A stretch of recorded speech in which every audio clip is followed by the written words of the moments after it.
please press the like button. Video, not the video today. Today, I want to talk about an incident that happened in Oklahoma. We have a Securitas security guard trainee who ended up taking a shot, or he attempted to take a shot at his supervisor or his FTO, his field training officer, or his trainer.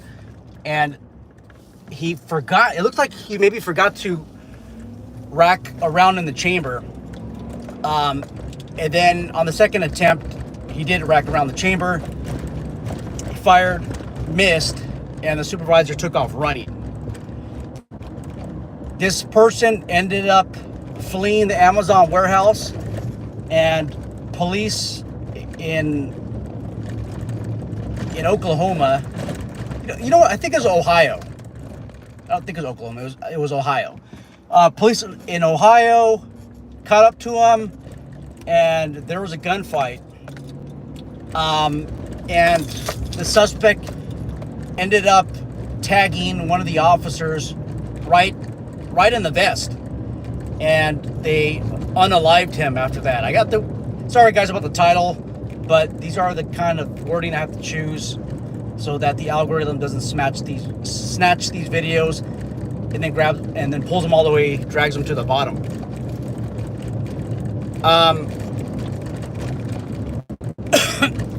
There is some tactics that we need to discuss and some issues in private security. First off, if you work in-house private security for just about any organization, nowadays there's a good chance that there's going to be contractors. And I didn't know this. I thought Amazon had their own in-house security staff, but it looks like that policy has changed. If you're working in-house security, I know sometimes it's frustrating to have contract security because it's kind of like contract security has that revolving door, that attrition rate. You might have some people working for 2 weeks for the contract, and then they leave. Sometimes they come back. Sometimes you're wondering, like, where in the hell did this person come from? And I understand the frustrations. On another note, there are some pretty professional security officers that are the contractors that come in.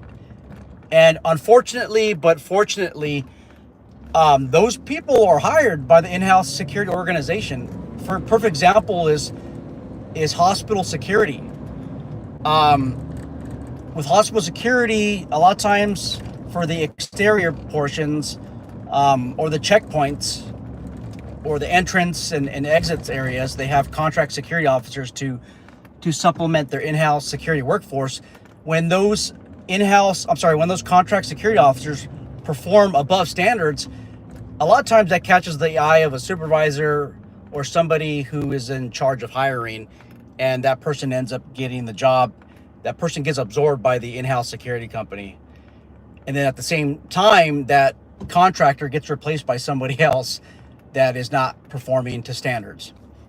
After this incident, I guess the question is, should we turn our back to people we're supervising?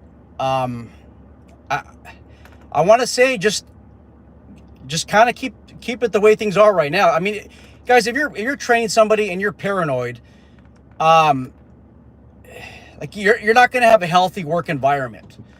What I'm saying is, at least look for warning signs. If there's some warning signs, document. Report. If there's some warning signs that affects the safety of the workplace, talk to your supervisor, and then follow up with an email. Say, hey, you know what? Regarding this security officer that was just recently hired, I don't feel safe working this person because of XYZ.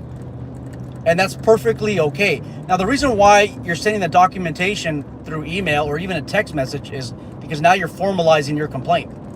Because at the end of the day, when something happens, I can easily see an employer or the supervisor saying, oh, you know what? I was never notified. Nobody ever told me. BS. You got a text message, you got an email, and in the past you've responded to these emails, and in the past you've responded to these text messages. Therefore, it is very likely that you received the message. Okay. I'll tell you guys, as a field training officer for police and security, it can get very frightening, and very frustrating, because sometimes people take these job assignments and then they don't even want to be there, and they're already saying negative things about the security company, the security profession in general, and then you're forced in a way to motivate this person who doesn't really want to be there. Now, this security officer, by the way, brought an unauthorized weapon on premises. Again, all of your signs that say no weapons, they don't even work. They don't work at all. So again, look for these warning signs. Maybe some agitation. Maybe this person has a negative outlook on society, and it's an unusual outlook. I mean, complain about the Democratic Party and liberal policies, but I'm not like going out of my way to get people nervous. And there's a huge difference between criticizing something and a difference between really putting a lot of anger towards it and saying some words that would alert somebody in the ordinary course of employment. Okay. Now, if you guys have any other background information about this employee, let me know. All we have is a name. We don't know what the intent was. Maybe this was going to be an active attack. I don't know, but this person was not very successful. What really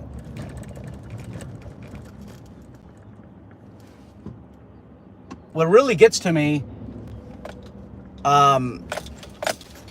is that this person probably doesn't even know how to manipulate a firearm, and then misses at, you're looking at an easy between 5 to 10 feet in back of the supervisor, misses, but then tags a police officer nearly right in the chest.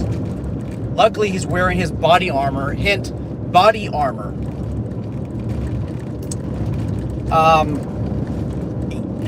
It goes to show you sometimes, I mean, training helps, but some of these people aren't even trained, and they're able to land hits pretty accurately. I mean, the distance between the attacker and the Ohio police officer that was hit in the vest, you're looking at maybe 3 car lengths away. Maybe that was, I don't know, guys, 30, 40 feet away. Dead center. All right, guys, that's all I got. Looking forward to the dialogue, comments. Guys, take care. Please be safe out there.